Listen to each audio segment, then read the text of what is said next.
नमस्कार, आप देख रहे हैं राष्ट्रीय खबर और मैं हूं आपके साथ शनाया चौहान, कैमरामैन रजत के साथ है।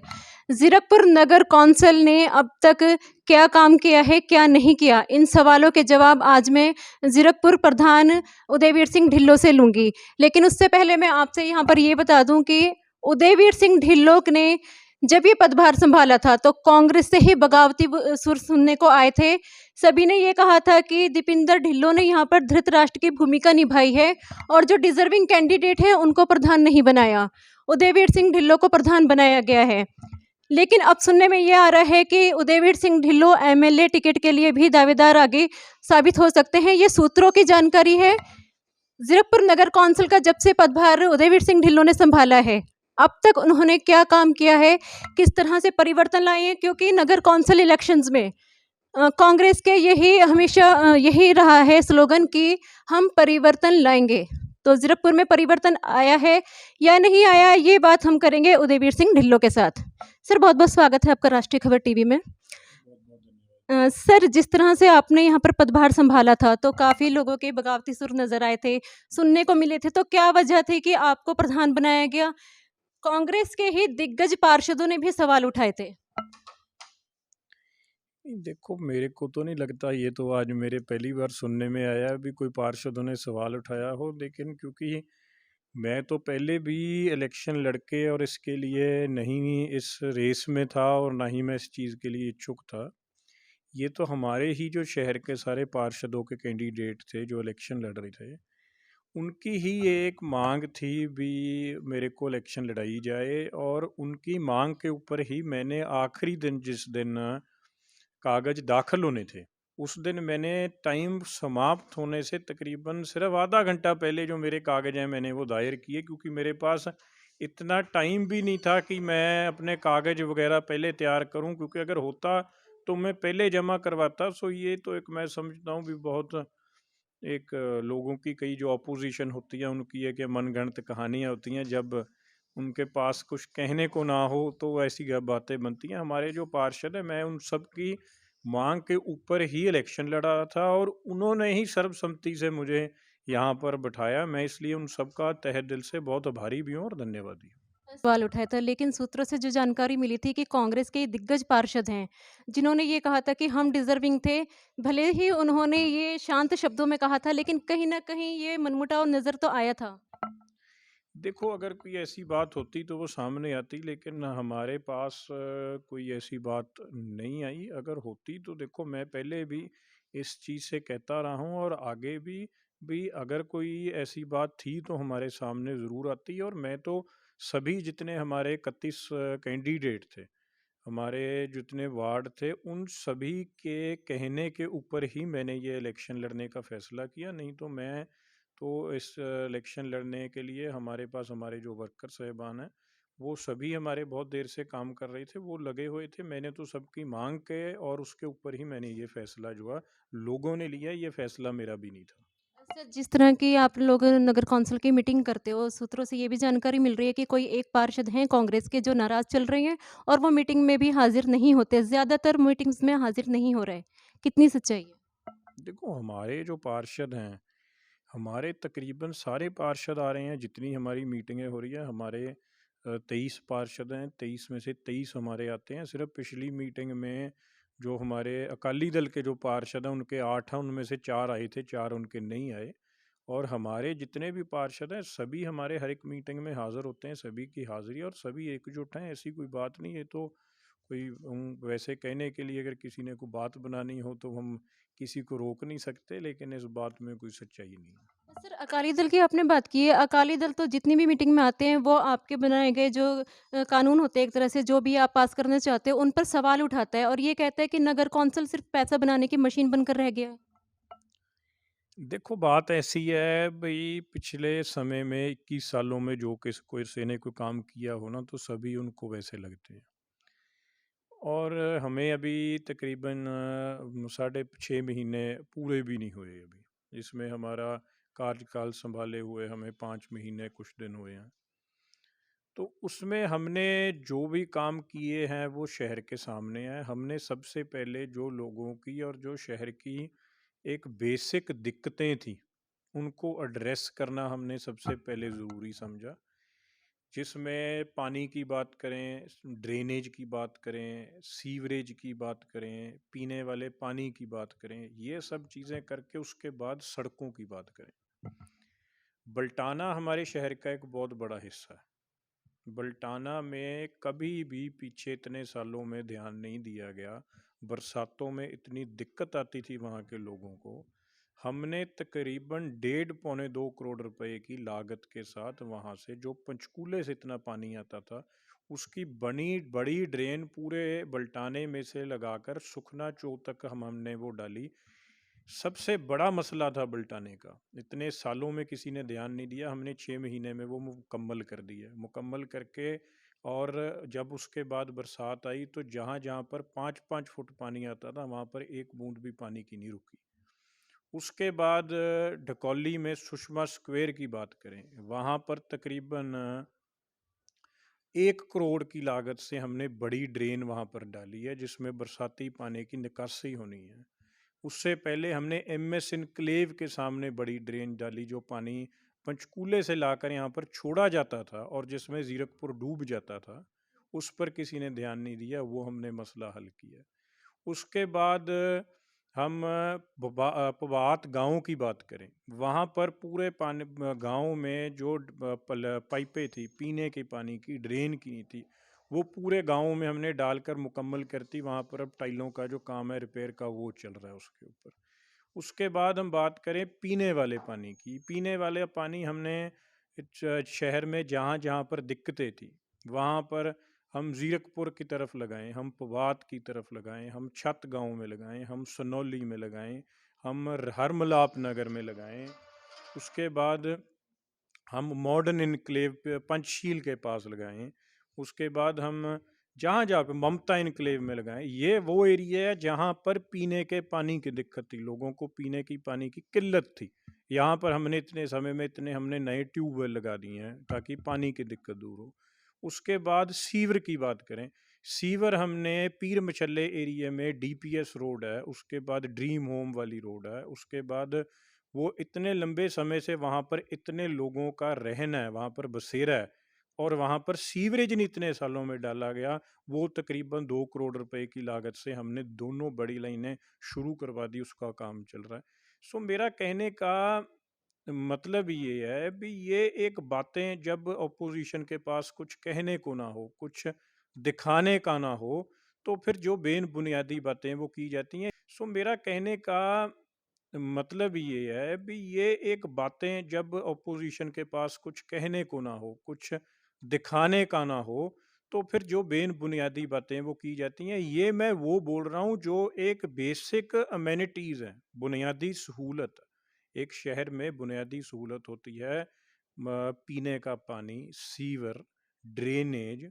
अगर वही नहीं होएगी तो उसके बाद हम क्या करेंगे? अब हमारी यहाँ पर बाजीगर बस्ती है, 21 सालों कमेटी को हो गए, और वहाँ पर बाजीगर बस्ती में सीवर नहीं है। वो सीवर अब हमने उसका करवाया है। आने वाले समय में हम वहाँ पूरी बस्ती में सीवर डालने जा रहे हैं। वहाँ पर अब जाके देखो इतने सालों में क्या हालात होते हैं। अगर ये बेसिक चीज़ें हम 6 महीने में इनको पाइपलाइन में डालकर इनको ऑन ग्राउंड ला सकते हैं, तो ये चीज़ें 21 सालों में क्यों नहीं की गई?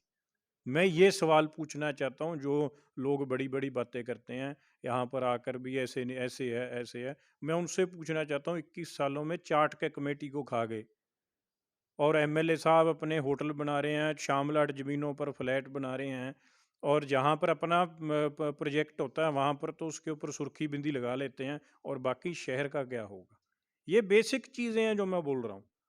इनका अपना लोगढ़ एरिया, उसमें हमने पिछले टाइम में तकरीबन 2-3 ट्यूबवेल लगाए हैं, वो चालू किए हैं। वीआईपी रोड पे चेरी हिल के पास वहाँ पर ट्यूबवेल लगाया है। ये इनका अपना गढ़ था, अगर वहाँ पर भी पीने का पानी नहीं दे सकते। इनका गांव है लोगढ़।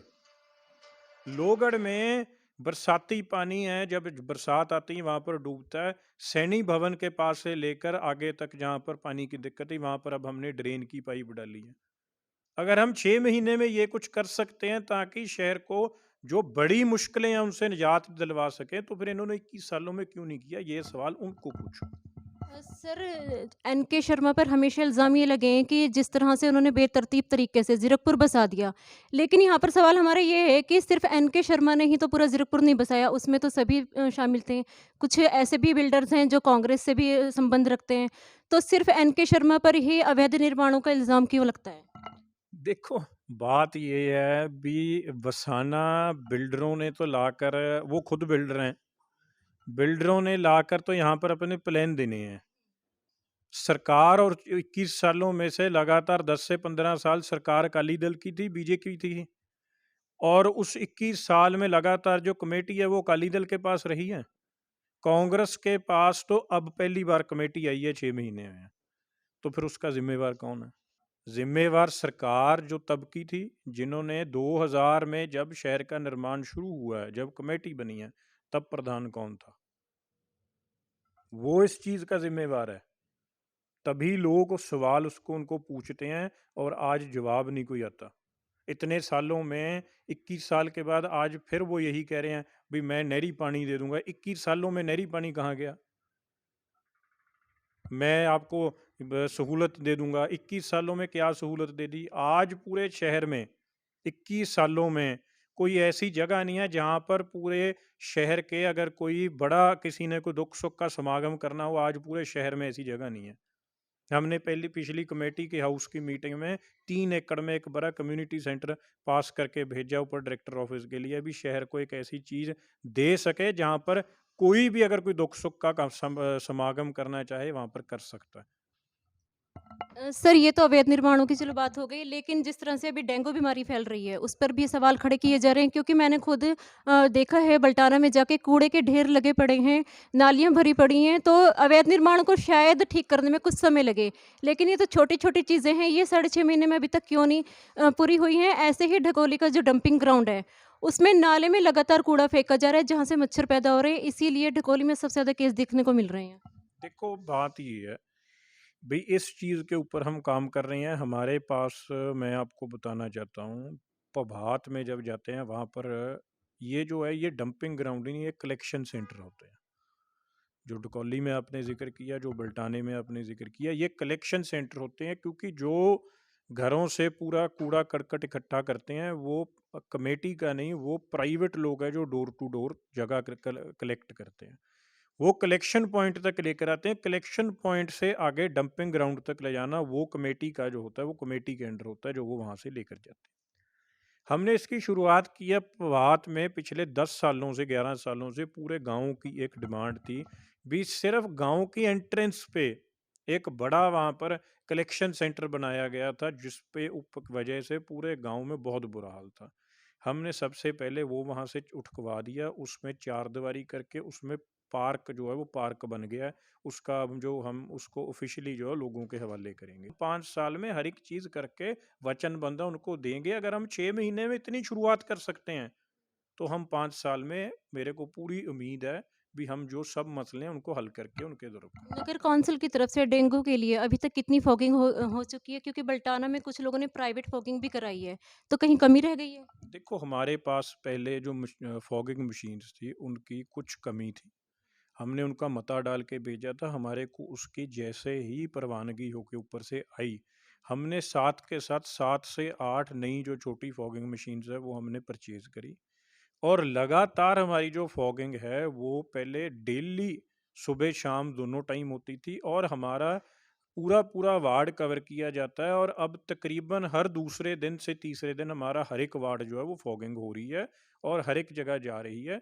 हम लगे हुए हैं, हमारी जो नगर काउंसिल है, हमारे जितने एमसी साहबान हैं वो पूरे इस जिर में तंद ही लगे हुए हैं। हाँ, अगर किसी ने बीमारी के ऊपर, मैं समझता हूँ, सियासत करनी है तो वो लोग बड़े सियाने हैं इस चीज़ को। वो बीमारी एक ऐसी चीज़ होती है जो ना बताकर आती है और ना बताकर जाती है। हमने उसके ऊपर जितना जोर लगा सकते हैं वो लगाना चाहिए। उसको कंट्रोल करने के लिए हमें अपनी जो एहतियात है वो बरतनी चाहिए। पहले कोरोना में सबने लड़ाई लड़ी, अब भी सब लड़ाई लड़ रहे हैं और हम उनके साथ हैं। जैसे जितना ज़्यादा से ज़्यादा हम कर सकते हैं हम कर रहे हैं, और जो भी आगे कर सकते होंगे वो भी हम करेंगे।